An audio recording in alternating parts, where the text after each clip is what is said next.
দাঁড়াও বলছি, আমার পরিবারে তোমাদের সকলকে স্বাগত। আর আমার কাছে ছিল বোগেনভেলিয়ার অনেকগুলো কালেকশন, দুটো গাছকে আমি রিপোর্টিং করব আজকে। আর রিপোর্টিং করার আগেই দেখো গাছের মধ্যে ফুল এসে গেছে। তারপরে কি করলাম, এক প্যাকেট মাটি নিয়ে চলে এলাম মাঠ থেকে। তারপরে গাছগুলোকে জল দিইনি, শুকনো করে রেখে দিয়েছিলাম। তারপরে গাছগুলোকে তুলে নিলাম। গাছের দেখো গোটা রুট বাউন হয়ে গেছে। আর এইদিকে আমি লেগে পড়লাম গাছটাকে বসাতে। প্রথমে মাটিটাকে তৈরি করে নিলাম।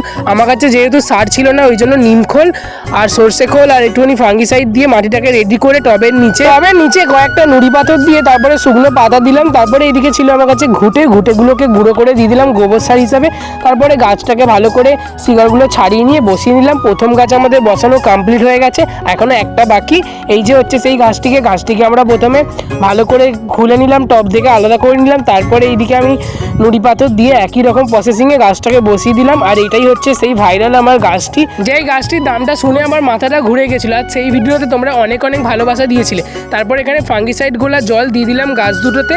আর এখানে দেখো সব পরিষ্কার করে নিলাম জায়গাটিকে। আজকের জন্য এতটুকুই, আজ আসি, দেখা হচ্ছে কাল। সকলকে টাটা।